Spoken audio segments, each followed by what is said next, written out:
Hello and welcome to this special edition of Out and About. We're calling it the Big Weekend. The third weekend of September features 3 major events. A little later we'll have information about the Lincoln Arts Festival's big move to downtown and about the 9th annual Streets Alive Outdoor Movement Festival. But we're going to start with a special Out and About with the 16th annual Lincoln Calling Music Festival. It's coming up September 18th through the 22nd at venues throughout Lincoln. And joining me is one of the organizers, Brandon Elwell. Brandon, nice to have you with us.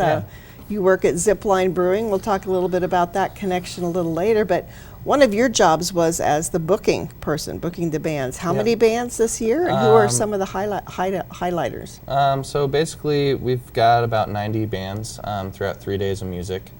Across 6 venues downtown or 6 stages. Some of our headliners include, we have a very diverse lineup. We've got Lee Fields and the Expressions, which he headlined Zoo Fest a few years ago. He's kind of an old time soul funk with, big band with horns and everything. And then we've got some good indie rock acts like Soccer Mommy, Cautious Clay, who's an up and coming kind of R&B singer-songwriter, producer. He's worked with John Mayer, Taylor Swift. We've got then an electronic music group called A Tribe Called Red, which they're like an indigenous group that combines kind of like that native like powwow sound with electronic dance music. We're really excited about that. So lots of stuff. What do you look for when you're booking bands? We try to grab bands as they're kind of like on the come up, before we want to catch them while they're a little bit still under the radar. Once they get to a certain point, it becomes a very expensive thing. And so we try to, catch them at a good time, and that way we can get way more artists and a way bigger variety. And local bands playing as well? Yeah, we have, I think, probably about 30% of the lineup is local bands, maybe 25%.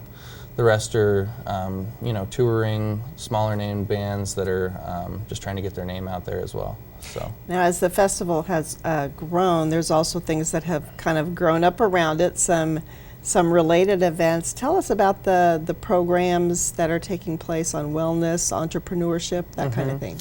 Yeah, I think in the last 5 years we've started to kind of focus on trying to have workshops and panels, and we focus on wellness and entrepreneurship, like you said. Like wellness, we'll have some talks on body positivity, sexual health, relationships, and then for entrepreneurship we have like a women in tech panel.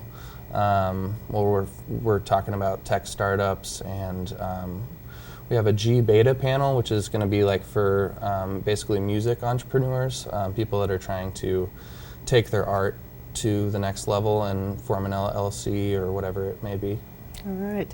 And this is all with a focus on sustainability. Yeah, we try to keep that as one of our primary focuses. We really care about the earth, and we want to make sure people are disposing of their cups and that we are as waste free as possible. All right, there's a night market as well. What nights is that taking place? Night market is on Friday and Saturday right at 14th and O. It'll back up to the Lincoln Arts Festival, so we'll kind of join forces there. That is full of like local food vendors, art vendors, clothing vendors, stuff like that, and then we'll have a stage there where mostly local bands will be playing as well. All right, sounds like fun. You mentioned the Lincoln Arts Festival for the first time happening in conjunction with Lincoln Calling.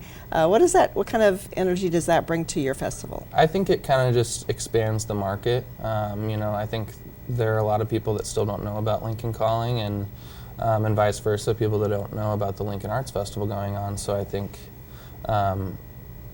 those people have similar interests, and it'll help kind of broaden both events, I would say. All right. And also in the night market, I forgot to mention, we'll have 2 local alcohol sponsors. So Zipline and Glacial Till will be putting on a beer garden, basically, and we're doing like a collaborative beer with Zipline as well for the event. Do you have a name for the special beer? Yes, it's Stage Dive Session IPA. It's kind of like a lighter, hazy session IPA, which just means it's low in ABV.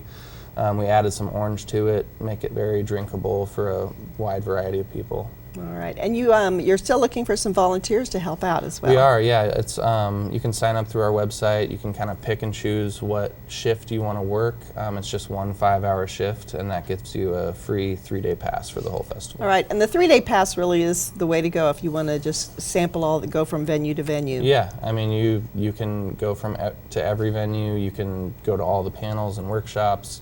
See up to 90 bands. I mean, it'd be kind of hard to see all 90. But yeah. Yeah. Somebody will try. Yep. Kent Walgamont at the paper said that Lincoln Calling right now is like the early days of South by Southwest down in Austin. What do you see as the future of this festival? I hope that in years to come, just more people kind of hear about it and see how inclusive and diverse the event is, and we can get more local companies to help sponsor because we are a nonprofit. And if we can increase our budget a little bit, we can get even more high caliber national acts and people from all over the world to come. And Lincoln Calling 2019 again is September 18th through the 22nd in venues all across downtown Lincoln. For more information, it's lincolncalling.org. When we come back, we'll have details on the annual Lincoln Arts Festival being held in conjunction with Lincoln Calling this year. And during the break, we'll have details on Play on P Street, a very different kind of art event happening the same weekend. Stay tuned.